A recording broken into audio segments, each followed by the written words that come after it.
मृत्योर्मा अमृतं गमय।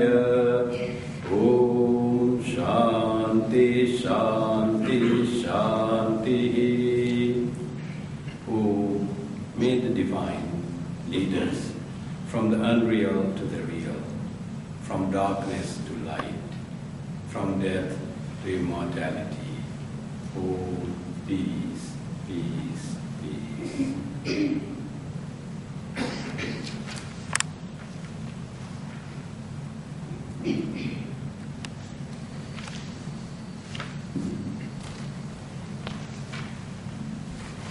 यथा दाहिका शक्ति राम कृष्ण स्थिता हिया सर्व विद्या स्वरूपान्ता शारदा प्रणमाम्यहम् शारदा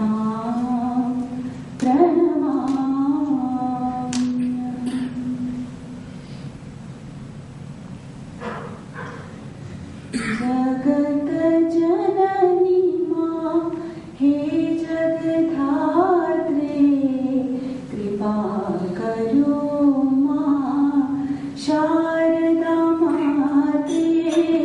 जगत जननी मां हे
I'm reading from the book Religion in Practice, Swami Prabhupada, introduction by Christopher Isherwood.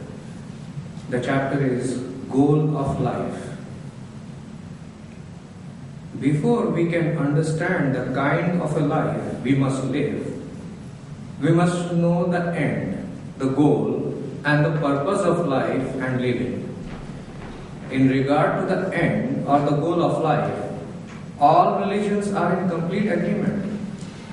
Jesus says, "Be ye perfect, even as the Father in heaven is perfect."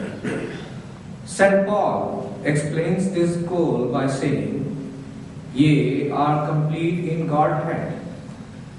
The Upanishads declare, "Blessed is he who realizes God in his life. If not, he has lived in vain." There is no happiness in the finite.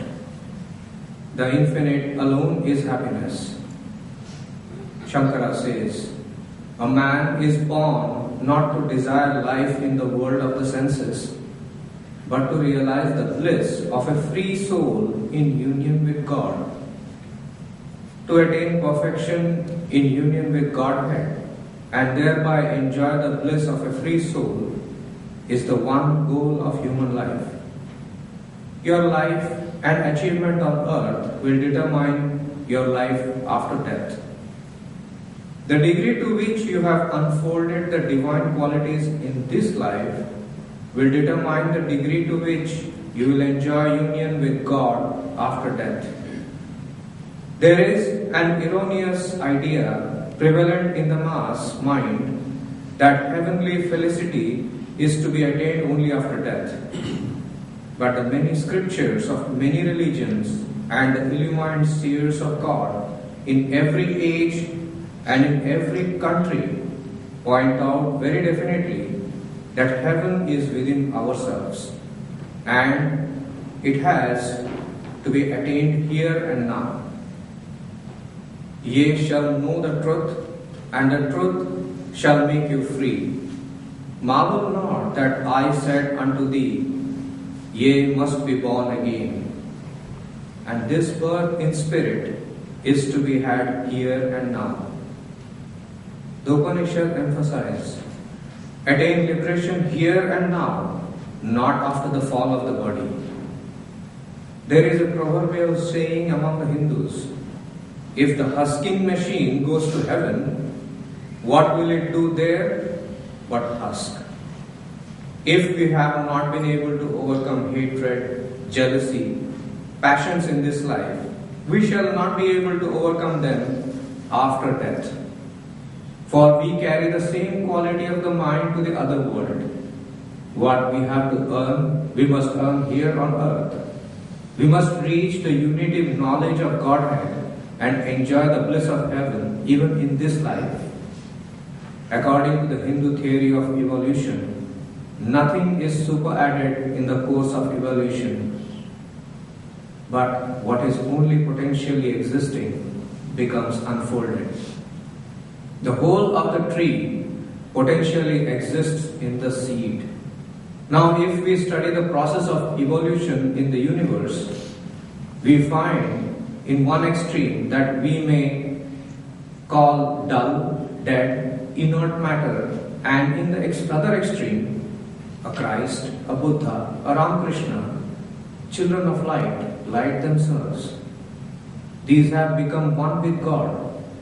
God, whom we see unfolded in these children of light, is also existing potentially in the minutest atom.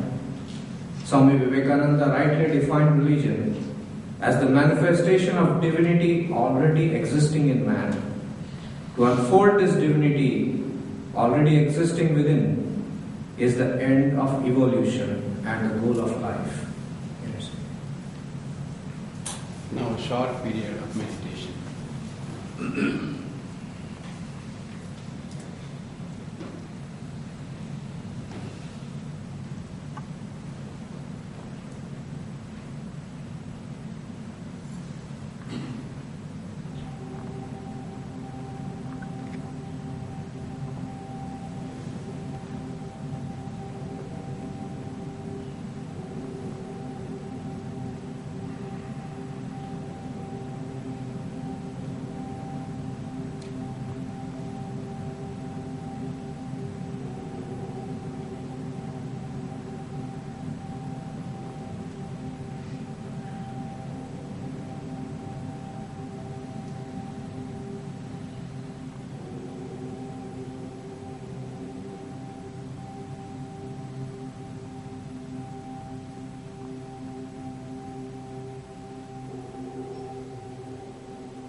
Good morning, friends. I would request Professor Dr. Narendra Bakshi to please take the chair.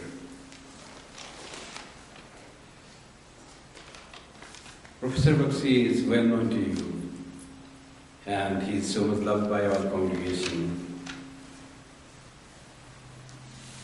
What he speaks is not just only from the book, but from his own experience. He is a scientist and a spiritual person in one. In him we find the meeting point of science and spirituality. Dr. Narendra Bakshi, a long-time professor of chemical engineering at the University of Saskatchewan, has been working in the area of catalysis for over 35 years. He has contributed over 200 research papers, presentations, and technical reports. He established the Catalysis and Chemical Reaction Engineering Laboratories at the University of Saskatchewan, which have flourished over the years. These laboratories are well known both nationally and internationally for research work in the areas of catalysis and chemical process. Though retired in 1996, he continued guiding students in research for almost next 15 years. Along with his highly academic scientific life, he is a spiritual person, drawing his inspiration from Vedanta and Vivekananda. He had met many spiritual personalities in his life. Among them, I would like to mention Swami Ranganathanandaji and Swami Bhasyanandaji. And he was absorbed all the teachings of Vedanta and how he balanced his life in academic science and inner spiritual growth. Every year we hear him. He mostly gives talk on Gita, basis there. But the beauty is, as I said, is his own input, own inner deep thought, conviction and experience. Last year, his talk on Gayatri Mantra, we all remember, he described and he said, repeating the Gayatri Mantra has influence to purify our mind. And he added, I have experienced that, how Gayatri Mantra helps one in our spiritual purification. Today's his talk, as announced, is Journey of Life, Are There Any Rules? I welcome you all, and especially Dr. Bakshi and his family and friends, and invite Dr. Bakshi to present his talk, Journey of Life, Are There Any Rules? Professor Dr. Narendra Bakshi.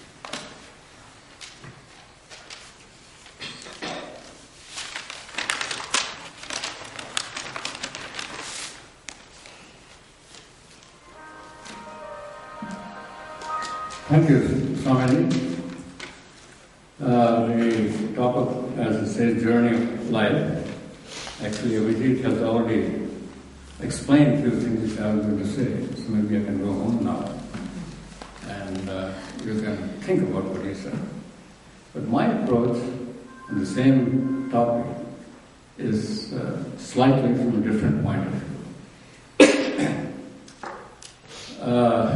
This particular question, I have a friend in Saskatoon, and once in a while we do talk about many things, and this topic came up. And our discussion, almost a year or so ago, started me thinking, and that is what has gelled into my thoughts here. So, what do I mean by that? By that means in the journey of life, are there any rules? But first, let me set up a little scenario which is familiar to all of us. It's our everyday occurrence. We leave home to go somewhere in our car, go to work, run an errand, or whatever. Three things are implied automatically when we leave home. First, I know where I'm going. What is my destination? Two, I know the path I'll be taking. And thirdly, I know how to drive the car. I know what are the rules and regulations for driving. These rules are not only for my safety, but also for the other drivers and passengers and so on and so forth. If these rules are not followed, not only will there be a total chaos on the road, but also I may not even reach my destination. And now the question. When a person is born and starts the journey of life, does he or she know where he is going? What is his destination? What is the objective of his life? What are the rules of journey of life? What path should he follow in order to achieve his destination, his life's objectives?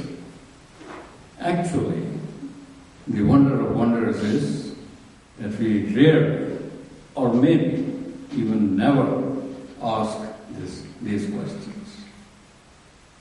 Usually what happens is that one gets some sort of an education, sometimes not even that, so that one can earn money in order to live our life, satisfies our desires, pursue name and fame, and the whole life is spent literally in pursuit of pleasure and happiness. And then ultimately time comes and one dies and disappears from the scene. The wonder is that we never question anything about such an important journey of our life, and go along living our life in any which way. This reminds me of an Urdu poet. I hope some of you understand the Urdu language. His name was Zauq, and he was the poet laureate of the last Mughal king in Delhi. And the king's name was Bahadur Shah Zafar. And this poet's name was Zauq, as said. He must have been thinking along these lines, and he said, Lai hayat aaye, kaza le chali chale, na apni khushi se aaye, na apni khushi se chale. Which loose translated means, I came to this world because life brought me, and I'm leaving this world because death is taking me away. I had no say in coming to this world, being born, and I have no say in exiting this world. Is that what we do with our life? No idea. Absolutely no idea. And but if we ask 99.999% of the people, that's how we do. That's how we live our life. And where are the answers to such questions? Not that people have not asked these questions. What are the solutions? Swami Vivekananda had said very beautifully, it's a long paragraph, but I'll condense that. And he says, just as the Greek mind, and this is something very interesting, in this part of the world, when we talk about philosophy and things like that, we go as far as like maybe the Greeks or maybe the Egyptians, and beyond that, nothing happens, as if the whole world was in a completely black hole before that. Nobody knew anything. So just as the Greek mind and the modern European mind wants to find the solution of life and all the sacred problems of being by searching in the external world, so also did our forefathers. But the Western people never made a move more than and they remained there. In other words, they looked only in the external world. And that's the thing stops. And whatever little bit I know, I think the Western mind is still bogged down in the Western world, as if nothing else beyond that. But people, our forefathers, Swamiji writes, went further. They went deeper inside the Atman. And there, he says, they found the solutions. So, the gist of the whole discussion simply here is, and he says beautifully, and his quote, Swamiji quotes from the Upanishad, he says, nowhere else was the answer put more than in the Upanishad. And these are beautiful word lines. Yato vacho nivartante aprapya mansa saha. From whence the words unable to reach, come back, reflect it together with the mind. In other words, the mind cannot fathom these questions, the answers of these questions. And then he says, na tatra chakshur gacchati, na vag gacchati.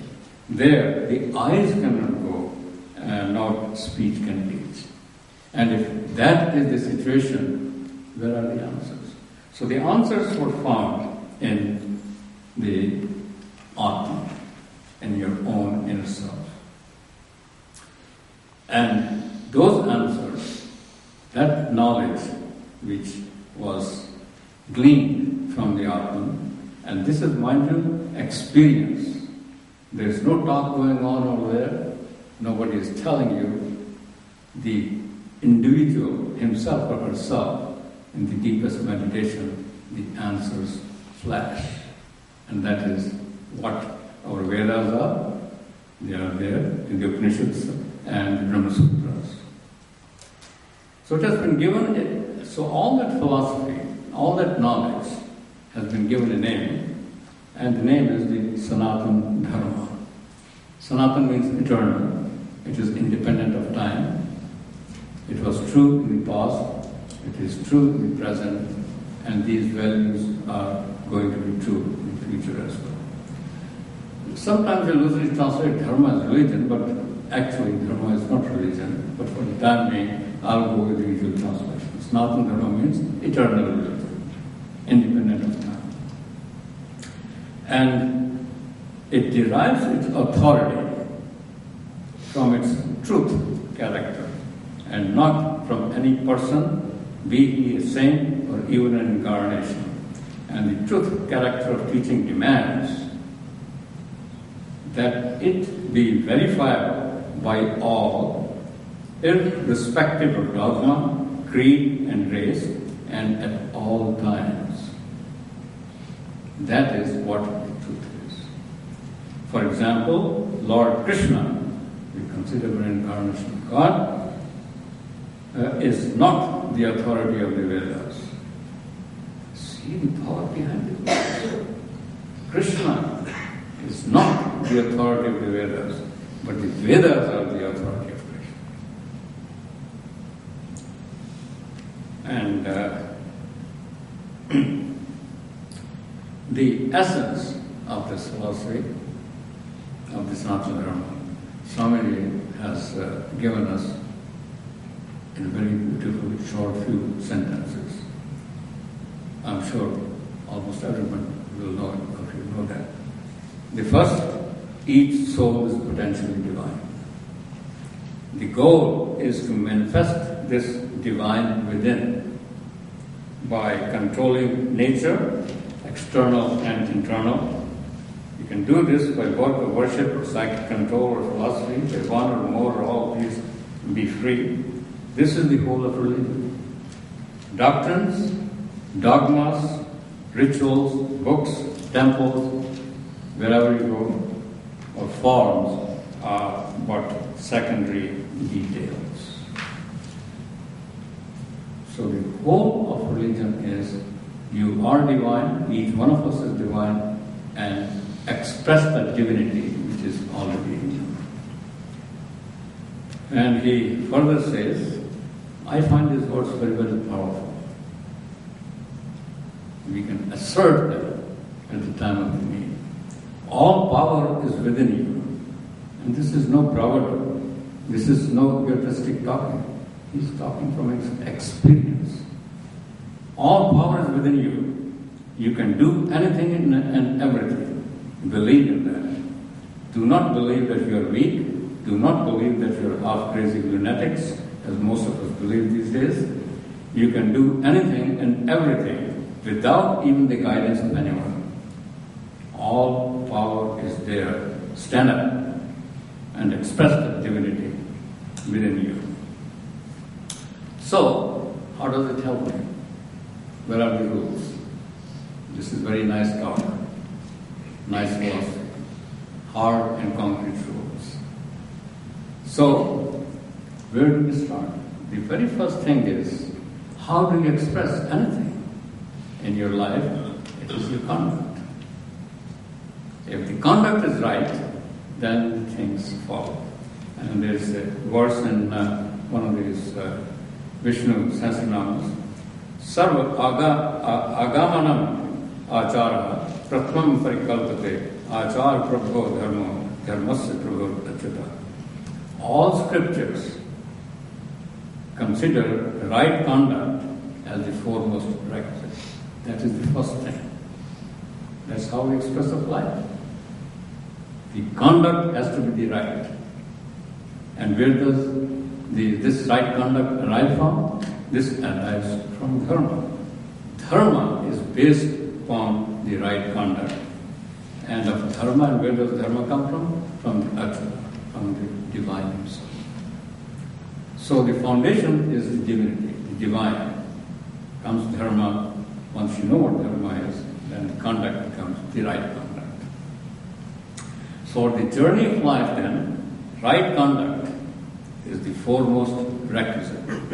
Practice of right conduct is essential for all of us in order to live a happy, harmonious, fulfilled, meaningful life. And this is what makes a person and society caring and civilized. Law of the jungle, that is not a civilized society. So, the next question is, what characteristics define the practice of dharma? And this is I find this is the power and the beauty of the Vedanta. It not only preaches, tells you do this, don't do this, do this, don't do this, but it tells you how to do it. Because until unless, and especially me being an engineer myself, if I can't use it, it's valueless for me. It has no meaning for me. So, where does the rules, concrete rules which tell me, okay, this is how we should do that.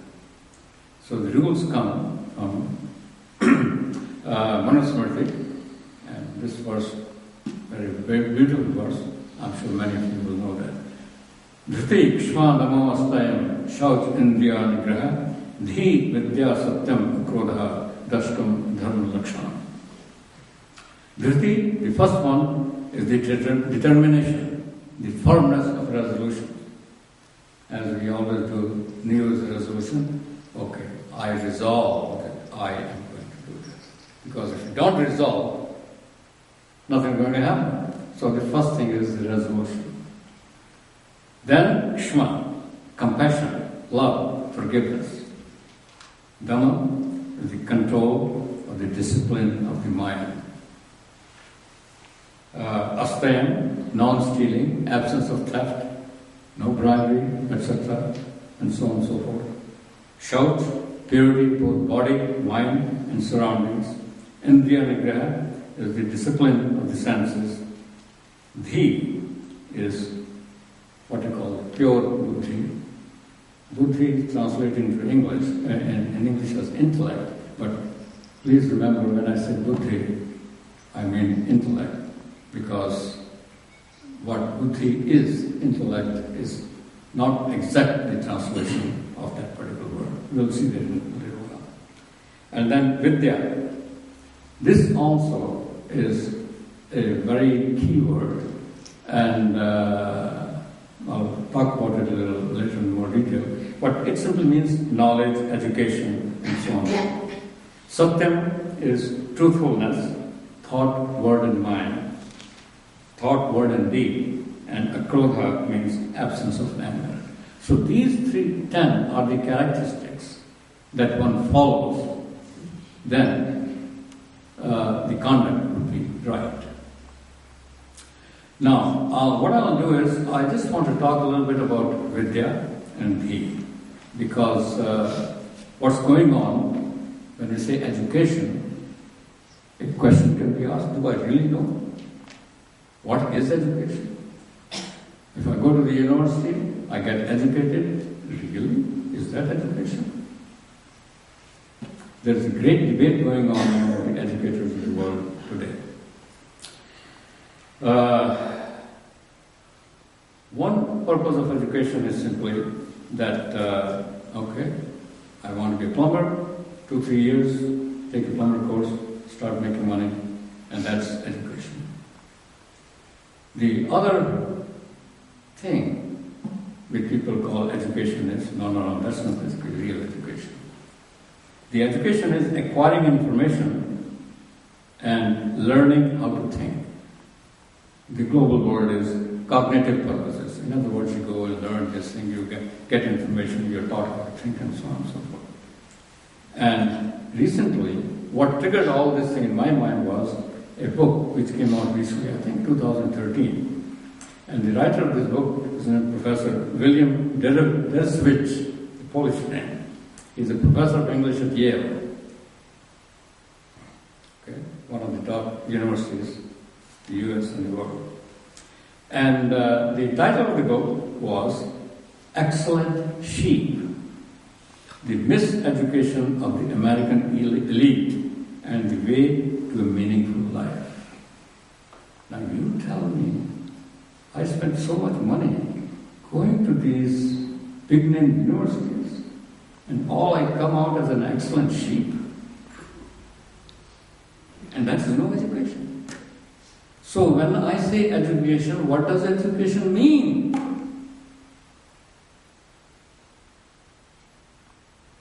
There slowly and gradually we still don't know. There's a great debate going on in the education circles, what really is education. But Gita, Krishna has given us the answers 5,200 years ago. He says, and this comes in chapter 13, verse 2. He says, Kshetaknyo jnanam yatatat jnanam matamam. The secular knowledge, whatever you want to live, physics, chemistry, math, genetics, plumbing, name anything, law, whatever you learning, yes, that is education.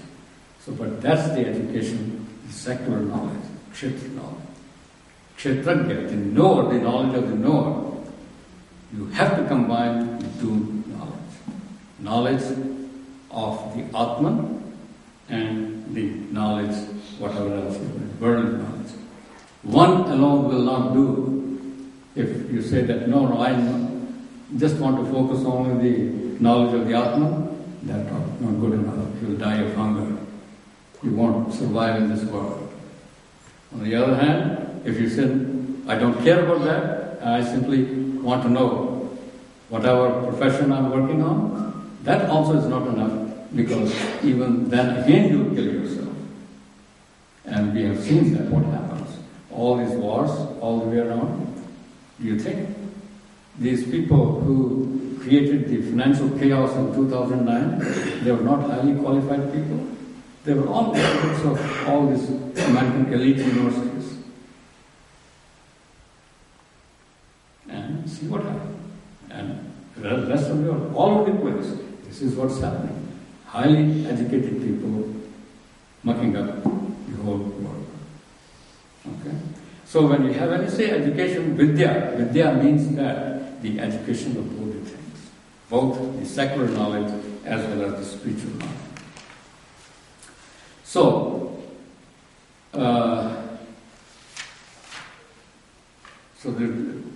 one just now happened. Thus, these are the rules which should govern the journey of life. Those 10 rules we are talking about, the dharma, the following dharma. Practice of these rules or these values in our daily life results in the right conduct. That's what we are looking for. In addition, one develops a moral and ethical character as well as an integrated personality. So, you win both, or we win at both the fronts. Both the spiritual front, because that guides my mind, as well as the secular front, because then I know what's going on around me. So, the other thing which we should remember here is, and this is to me very, very powerful.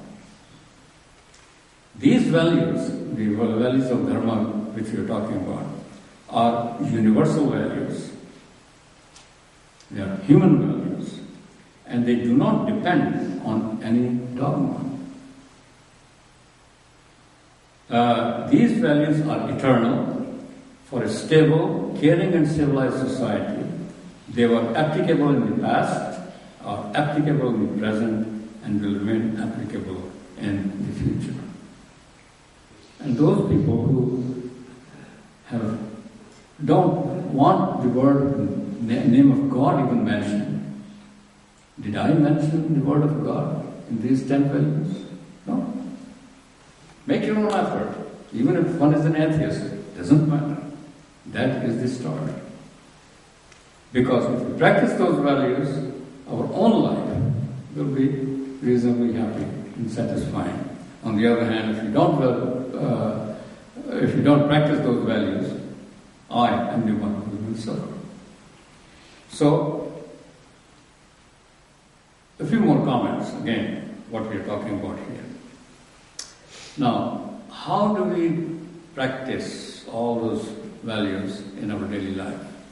When we look at the daily life, we can combine, we can think of our daily life only under 2 items. One, all our activities are either wealth related. I want to earn money, I want to do this, I want to do this. Whatever it is, wealth related, and the other is the satisfaction of desires. The whole life can be grouped in these 2 headings. And the Hindi or Sanskrit name for that is Artha and Kama. So does Sanatana Dharma say, just devote all your time over there and don't worry about these? He says, no. It tells you, enjoy your life to be helped. Earn as much money as you want. Enjoy as much as you want. But make sure that all the things which we do are guided by Dharma. If it is guided by Dharma, it's okay. Wealth, if I have earned plenty of money in the right way, and the mind is anchored on the Atman, what do you think the particular individual will do with that money? Of course, he or she will enjoy it, but he will share with the others, help the others. On the other hand, if the mind is not anchored on the Atman, it will go offshore somewhere, something else is happening with that money. Those of you, I don't know if you saw this documentary of Putin's life yesterday. That's what happens when you have a lot of money and it's not guided with Dharma. So, the Sanatana Dharma says, by all means, pursue all variety of Artha and Kama related activities, but make sure that they are guided by the discipline of Dharma. Now, the other question arises, if I am not able to practice 100% right from day one, what happens then? See, don't worry. See, the Sanatana Dharma, because it is for every individual. Somebody is advanced, he or she can do a little better. Somebody is just, even if I'm not, as I said, I don't even think of God, well, I practice these values to the best of your ability, and then see what happens. But wherever you are, start over there. And the beauty is, Bhagavan Krishna tells us in the 2nd chapter, verse 40, even a little effort in this direction of this dharma protects one from great harm and fear. So no matter where you are, start and help. And Swami Ranganathan summarizes this very beautifully. And he says, the possibilities of dharmic lifestyle in these words, Sanatana Dharma is a science of human growth and development and fulfillment. It is a science of unfolding the infinite possibilities in every human being. And these are not mere words. Because thousands of people before me have experienced that.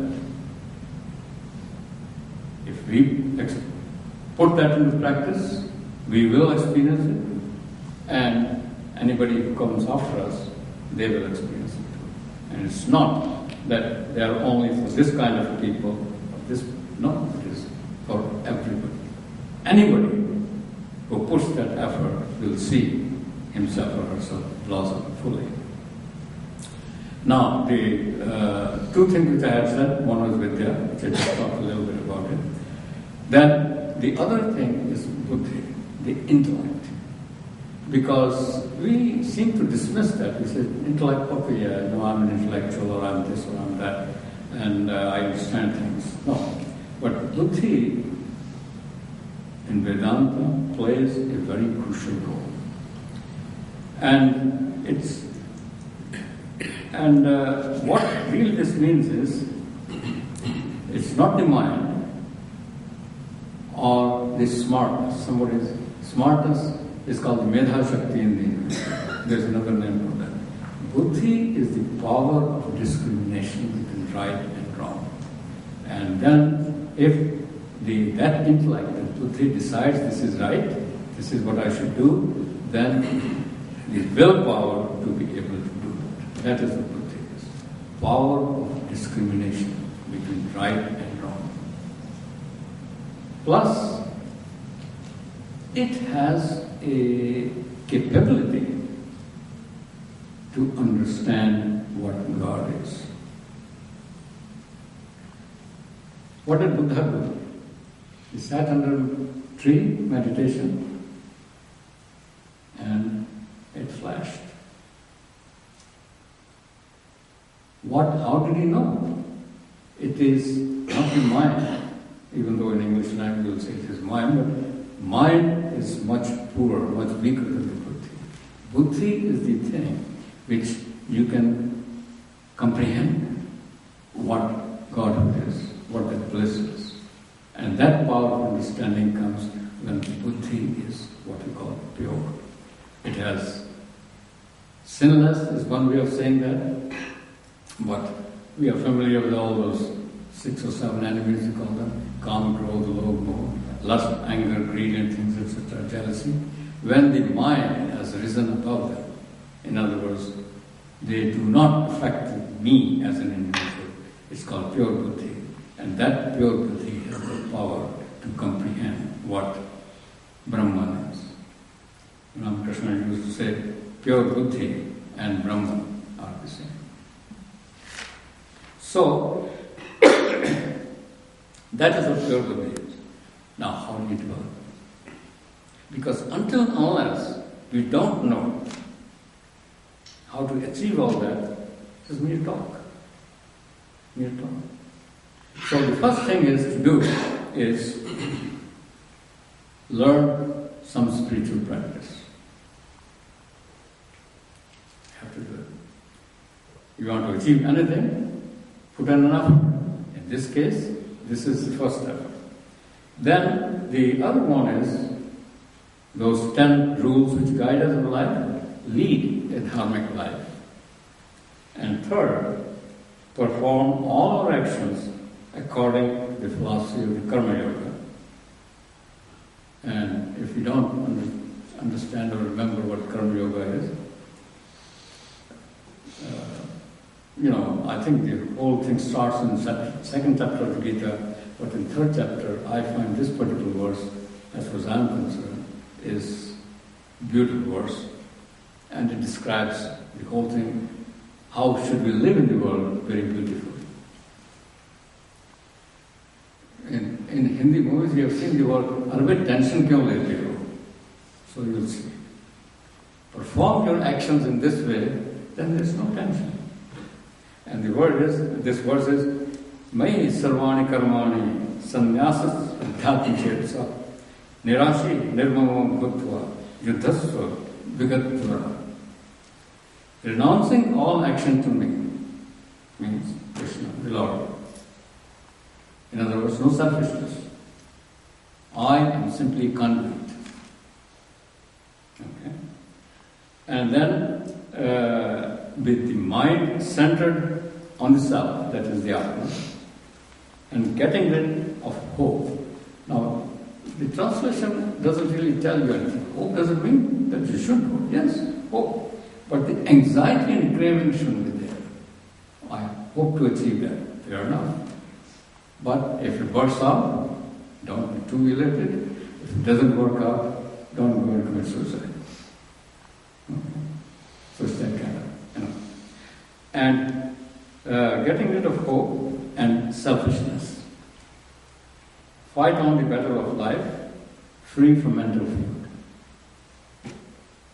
If we live our life according to this philosophy, then there won't be any tension in life. And again, it's not going to come tomorrow or right now. For some, maybe. But it's a work in progress. Start wherever we are. And slowly and gradually, we'll see over a period of time, we'll be able to understand it better and we'll be able to handle it better.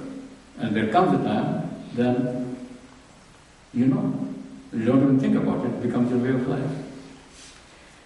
So, the above three efforts are, again, they're not separate watertight efforts, compartments. Each of them affects the performance of the others.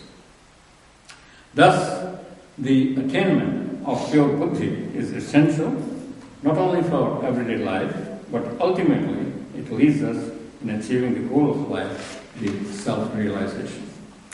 Moksha, merging the divine, and as the prayer says, asatogma satyam, tamasogma jyotirgam, mrityorma amritam, amritam, that is the self-realization. Or Buddha, depending on what we understand, what we want. And Jesus said the same thing. Pure in heart, you see God. That's what pure in heart means. Buddhi becomes pure. Then, God, you don't have to go anywhere. Just see inside you. So, this pure buddhi, not only from the spiritual point of view, but from our day-to-day daily life point of view, it is a tremendous benefit in our daily lives. It allows us to make the right decisions, which improves our chances to live a happy and fruitful life. So in a nutshell, lead, and Gita tells us, and the word is a beautiful word, the whole thing can be summarized in one word, the Raja Rishi. On the outside, I am a Raja, I am a king. Inside, I am a monk. So, if we do that, try to live our life according to that, see there will be prosperity and everything all the way around. Now when we start living this life, what happens? When we start living it, I'm not talking about I've already achieved that, but wherever I am, I start. What happens? Then, something very beautiful happens. The divine grace, as we used to say, you catch the wind. So, he tells you, slowly and gradually in the Gita, it's beautiful ways Bhagavan plays with us. And in 6th chapter, verse 46, he says, this type of person who's following this process, this procedure, or this Sanskrit word is yoga. Yoga of intellect, yoga of buddhi. So this yogi is regarded as superior to those who practice asceticism, who are tapasvis, and also to those who obtain knowledge through scriptures. The yoga is superior to the performance of action, and so on and so forth. In other words, be a yogi. Now, just a few more minutes and I'll finish it. So, then such a person becomes fit, slowly and gradually, to receive the divine grace. Again, one tells him, and just see how a life lived according to this philosophy makes things easier for us to live. And this comes in chapter 6, verse 40. Verily, O son of Pritha, there is no destruction, the word is vinasha, for such a one a person who is practicing this yoga, neither here nor hereafter. For the doer of good, O my son, never comes to grief. Those three lines are never comes to grief. Is Durgatam tat gacchati. उसकी दुर्गति नहीं होती है कभी. Overwhelming experience. The person will never be overwhelmed. Ups and downs are going to be there, but overwhelming. Or you get overwhelmed and do some foolish things. That will never happen. Not only that, but overall, things will be okay as this. Again, he tells us, many times, this comes in chapter 9, verse 22. To those persons who worship me through everything they do, to them who thus ever zealously are established in this yoga, I, the Lord Himself, provide what they lack and preserve what they already have. What do they want? All I have to do is just make effort, period. And then again it comes, 9th chapter, verse 31. Kaunte pratijane name mukta panashyati. O son of Kunti, know for certain that such a devotee of mine never perishes. And one more verse, and then after that 2-3 more minutes, and I'll shut up. So, this verse comes in the 5th chapter of 29, and I have a history of this verse.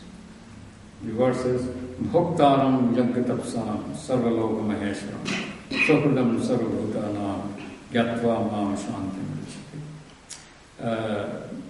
Early 70s, Swami Ranganatha came to Sastoon, and I was discussing something. And he said, read that verse and remember that. So I read it, it didn't make any sense to me. And so it looks very nice, and so on and so forth. But over a couple of years ago, all of a sudden the meaning flashed.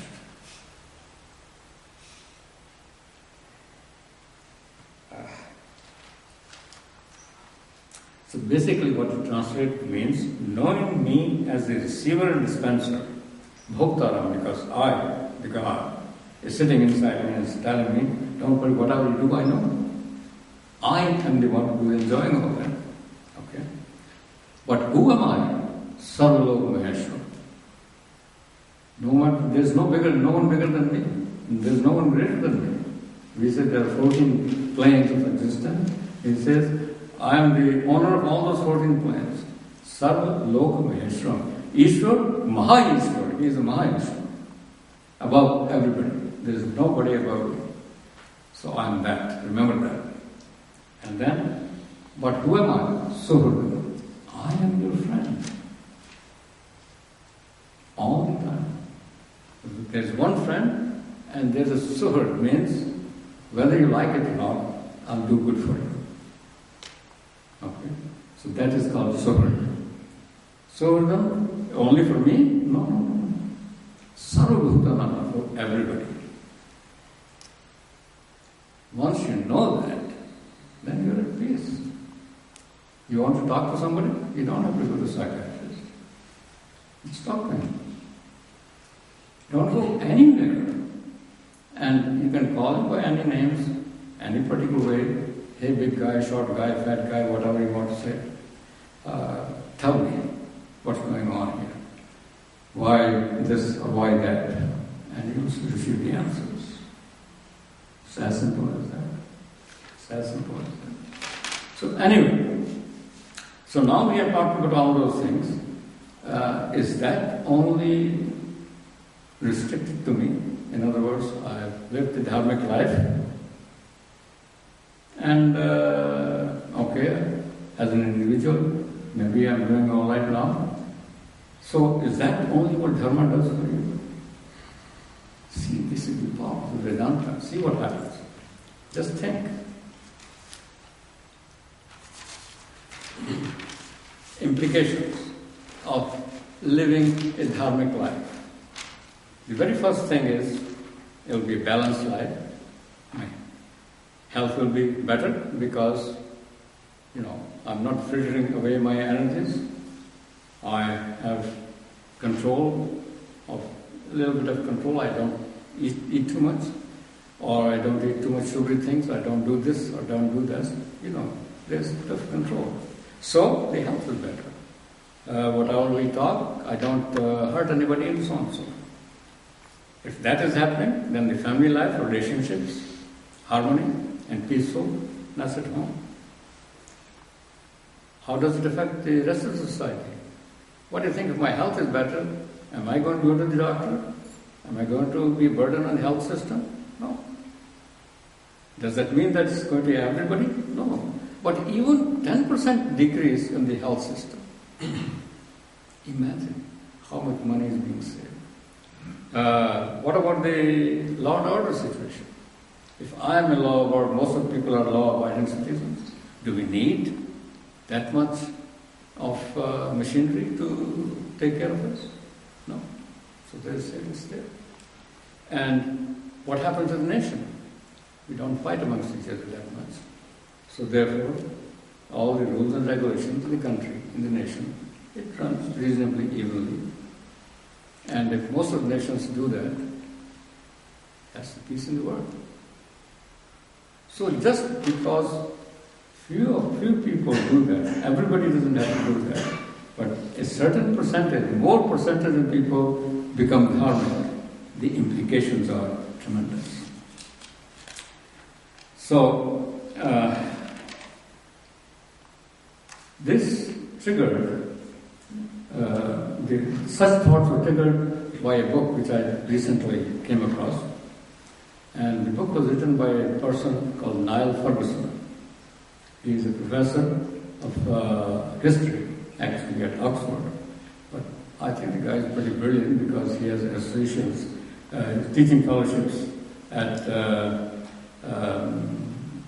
Hoover Institute, he's at Stanford, and he's at Harvard.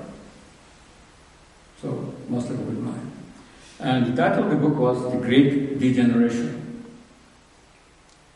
How Societies Degenerate. And the gist of the whole thing is, he says, there are 4 pillars for this society to flourish. If those pillars are taken care of, the society of that nation will progress and prosper. First is representative government, democracy. Free market, he calls it capitalism. Then it says rule of law. And third is the civil society. So I've written a lot of discussion on this, but the thing is, how do you define a civil society? Is the civil society having all the conveniences which we have today, or is something more?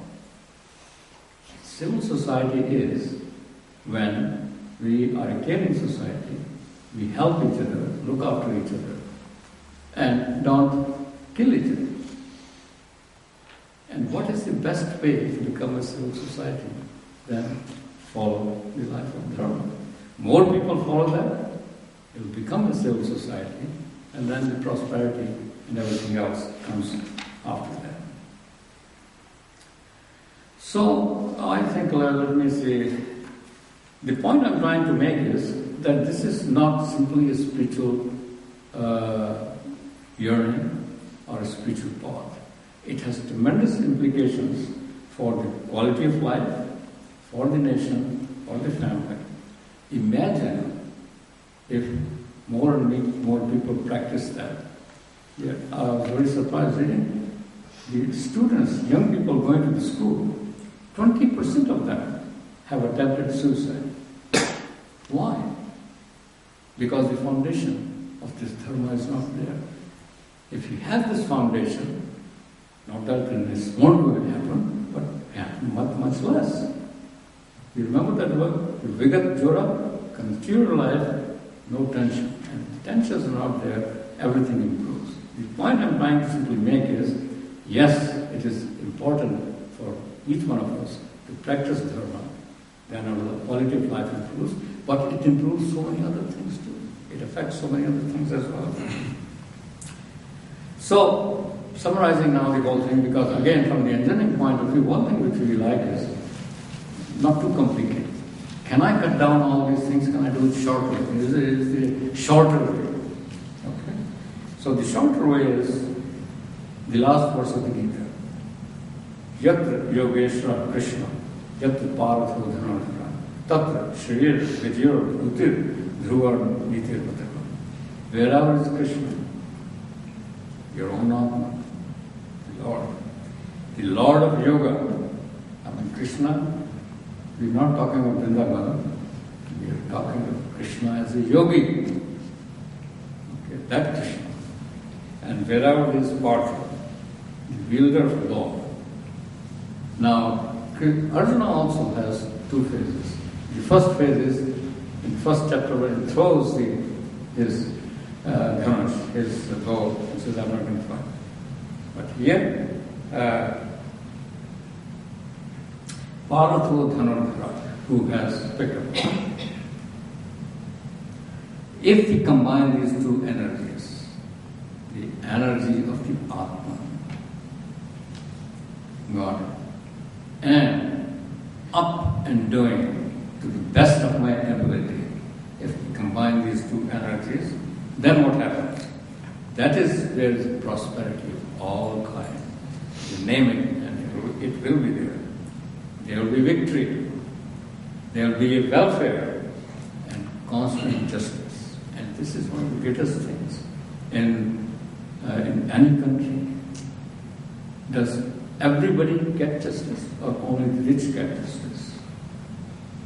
There will be justice all the way around. Such is my conviction. Krishna is telling, well, I've told you now. And if that sounds too difficult, I came across these words by Swami Brahmananda.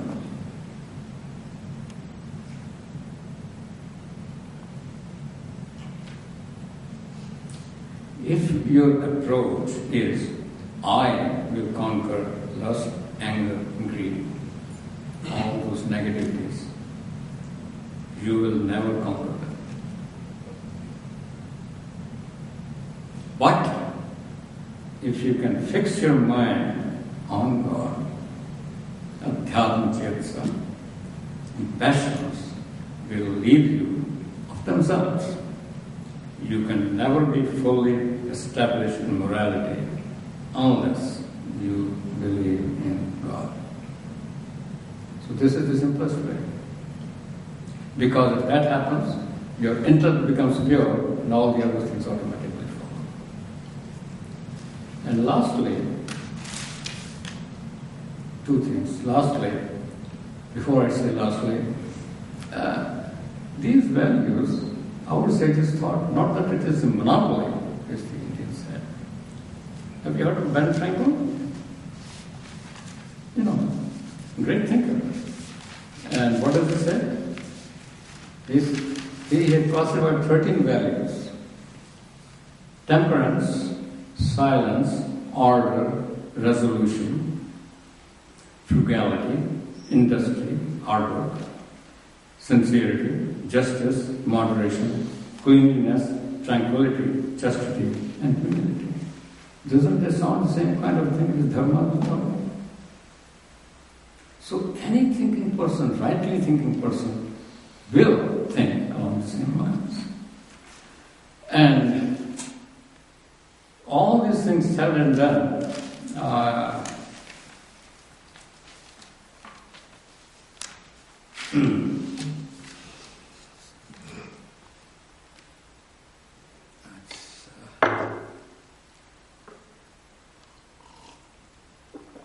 I don't remember the exact words, but Thakur said at one time, all the things in the world are zero. Everything is zero. No value. How does the zero, if you add 10 zeros, do they have any value? Put on 100 zeros, no value. But if you put one, then it has value. And I hope you understand what I'm trying to say. So, it's very simple. Their own thing is just